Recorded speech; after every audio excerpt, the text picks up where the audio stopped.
davam edirik. Demək, dizayn menusunda növbəti hissə Sparkline Color.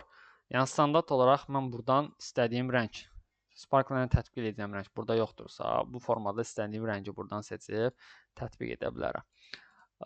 Burada isə belə bir seçim var. Sparkline hansı ki, bu xətlərin hansı formada görünməyin, daha doğrusu hansı enlilikdə görünməyin tənzimləyir. Misal üçün, mən enliyini artıq bu formada eləyirəm. Bizi qane etmirsə, buradan custom-a daxil olmaqla enin istədiyimiz ölçüdə tətbiq edə bilərik. Bizə burada şablonlar təklif edir. Gəldi indi nəyə? Marker color nədir? Baxın, standartda burada seçdiyimiz hər bir nöqtə bir rəng ilə işarələnir. Yəni, mən əgər istəyirəm ki, bütün sparkline'larımda ən kiçik dəyərlərimi göstərsin. Baxın, gəldin hər birini yaşlı rəng ilə mənə göstərmiş oldu. İndi gəldik nəyə? Mən istəyirəm ki, bunların hər birini fərqli rəng ilə. Misal üçün, yüksək dəyərimə klikləyəndə mənə qırmızı ilə, aşağı dəyərimə klikləyəndə mənə qara ilə, mənfi rəqəmlərimə klikləyəndə mənə bənövşəyi ilə göstərsin. Ki, marker colordan istifadə edəcəyik. Baxın, misal üçün, deyirəm, ən yüksək dəyərlərimi mənə qırmızı ilə göstər.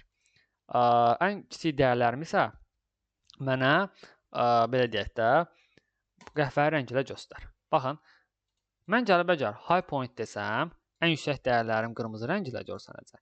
Əgər mən gəlib low point desəm, deyəsən səhv qoyduq, first point-ə qoyduq, okey olsun. First point desəm, birinci dəyərlərimi mənə qəhvəyi rəng ilə rəngləmiş olacaq. Və bu da mənə rahat şəkildə hər bir nöqtəni digərindən fərqləndirməyə imkan verir. Standartda bayaq hər biri eyni rəngdən ibarət idi. Gəldi indi nəyə? Növbəti seçim qrup seçimidir. Qrup seçiminin içərisində nələr var? Bunları yığışdıraq. Okey. Aksisin içərisində nələr var? Gəlin indi bir-bir onlara baxaq. Standartda susmaya görə mənə general axis tətbiq edir. Baxın, aksis bu xətlərdir. O xəttin başqa bir formasını tətbiq edə bilərik. Bu adlanır, demək, bu adlanır date axis. Date axis nədir?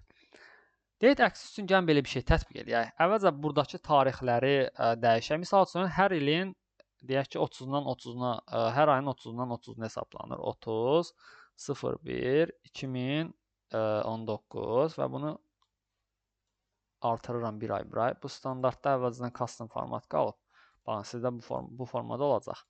Bir ay artırmaq üçün nə edik? Fill menusundan seriyaya daxil oluram. Date və month seçimi deyib OK klikləyirəm. Bir ay artırdı. Və buradan yalnız ayın və ilin qalmağını istəyirəmsə nə edəcəm?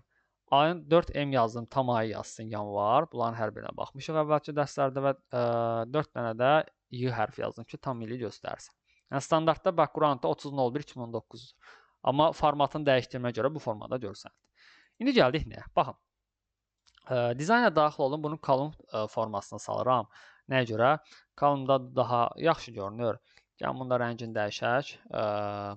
Məncə qırmızı rəng olsa daha yaxşı olar. Qırmızı rəng tətbiq edək. İndi baxdıq nəyə? Date axis nədir? Standartda bu seçimi seçəndə baxaq nə dəyişiklik olacaq. Bu seçim mənə adı üstündə tarixlə bağlı aksislərimdə, məlumatlarımda lazım olur. Misal üçün, mənim datam yanvar ayından iyun ayına qədər olan datanı əks etdirir burada. Yəni necə? Baxın, yanvar, fevral, mart, aprel, may, iyun. Yəni kəsilmə yoxdur, sadəcə ardıcıl 6 aydır. Və eyni qayda ilə mən gəlib dizaynda axisdən date axis type-ı seçib bu hissəni tətbiq eləsəm, deyirəm ki, mənə sparkline date range bu hissədir. Və OK deyəndə heç bir dəyişiklik görmürəm. Çünki yəni ardıcıl 6 aydan ibarətdir ona görə. Misal üçün, mən bura arada may 2019 yox, daha doğrusu bu hissəyə iyun 2019 yox, misal üçün, bunu eləyirəm avqust 2019, yəni 30.08.2019 və enter klikləyəndə baxıram ki, hər birinin arasında 2 boşluq buraxdı. Bilsiz bu 2 boşluq nədir? Bu 2 boşluq maydan sonraki 2 ay var idi, iyun, iyul. Baxın, həmin o iyun, iyulu boş saxladı və mənə deyir ki, sənin növbəti ayın bundan ibarətdir. Aydındır nə deməkdir? Yəni, misal üçün, mən bura avqust yox, 10-cu ay qoysaydım, aradakı həmin o 5 ayın datasını mənə boş saxlamış olacaq. Yəni, standartda mən bunu dizayndan dəyişib, general axis desəydim, bu heç bir dəyişiklik olmayacaq. Nə görürsə ona tətbiq edəcəkdir. Amma mən bunu date deyəcəyim təqdirdə, bu mənə imkan yaradır ki, həmin o görünməyən hissələri boş saxlayım, bu formada göstərim. Növbəti seçimi show axisdir. Bu nə üçündür? Gəlin bunu yenidən sparkline edək. Show axis nədir? Aksislərimin görünməsi. Yəni bu adı üstündə, baxın description-da da yazılıbdır ki, sıfıra bərabər dəyər olanda xətt göstərir. Yəni necə? Standartda bura bir müsbət dəyərlər yazaq. Fərqli nə olur olsun, heç bir fərqi yoxdur. Bax, standartda əgər gəlib mən bu seçimi seçsəm, heç bir dəyişiklik görməyəcəm. Dəyişiklik görməmə səbəbi odur ki, axis sıfırımı göstərir. Yəni necə? Məsəl üçün, hər hansı bir hissədə 0 yazsam, avtomatik mənə həmin aksisimi göstərəcək. Gördünüz? Həmin hissə sıfırımı fərqləndirmək, sıfır və mənfi ədədlərin fərqləndirmək üçün. Məsələn, mənfi 9 yazacağım təqdirdə, baxın, aksisi göstərdi. Yəni, bir növ mənim bu xəttim sıfırımdır və həmin xəttdə olan hissəni göstərmiş olur. Yəni, mənfi 9 sıfırdan aşağıdır, düzdür, indi burada sıfıra dirənir, amma sıfırdan çox da uzaq olmadığına görə belə görürük. Məsəl üçün, maksimum sıfırdan uzaq bir dəyər yazsam, diqqətlə baxsam görürəm ki, sıfırdan aşağıya doğru düşmüş olacaq. Gəldi indi növbəti seçimə. Növbəti seçim nədir? Plotlarımın sağdan sola və ya soldan sağa düzülməsidir. Yəni, standart olaraq baxın.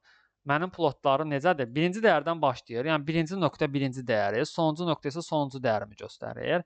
Əgər mən bunu dəyişib buradan right to left, soldan sağa yox, sağdan sola desəm, birinci dəyərim sonuncu dəyərimi, sonuncu dəyərim isə datamda birinci dəyəri göstərmiş olacaq. Bir növ xətlərimi soldan sağa və ya sağdan sola tənzimləmək üçündür. Gəldi indi nə? Bunu yenidən köhnə formata qaytaraq. OK. Vertical axis minimum value options, vertical axis maximum value options. Bu nədir? Aksislərim üçün minimum və maksimum dəyərlərimi tənzimləmək üçündür. Misal üçün, yəni standartda burada hər bir sətr üçün maksimum dəyər nədirsə özü onu göstərir. Hər bir sətr üçün minimum dəyər nədirsə özü onu göstərmiş olur. Bunları mən dəyişə bilərəm. Misal üçün, gəlin biri üçün tətbiq eləyək, zaten ikisi eyni məsələdir. Gəlin elə minimumdan baxaq. Baxın, deyək ki, automatic for each sparkline. Avtomatik hər sparkline üçün tətbiq elə. Yəni, misal üçün, bura bir 10.000 yazacağım təqdirdə, avtomatik bu sparkline üçün minimum dəyərim 10.000 olmuş olacaq. Yəni, buradan da görürəm. Ancaq mən bunu dəyişirəm. İkinci seçimi same for all sparklines. Bütün sparkline üçün eyni bir mənfi ədəd tətbiq edə, daha doğrusu minimum dəyər tətbiq eləyə bilərəm. Hansı ki, ən minimum dəyəri tətbiq eləmiş olacaq. Custom value isə nədir? Bu sparkline üçün özüm tətbiq eləyirəm minimum dəyərimi. Necə? Baxın, misal üçün, mən buraya yazıram ki, mənim bu sparkline üçün minimum dəyərim 20.000-dir. Və 20.000 yazıb, OK klikləyəndən sonra, baxın, 20.000-dən kiçik olan hissələri mənə sparkline-da göstərmir. 10.000-i faktiki göstərməli. Çünki mən demişəm ki, mənim bu ümumiyyətlə bütün sparkline'larım üçün minimum dəyərim 20.000 olsun və hardakı 20.000-dən kiçik dəyərlər var, onları mənə göstərməyəcək. Əgər mən bunu dəyişib 21.000 edəcəyim təqdirdə avtomatik həmin hissəni bərpa edəcək.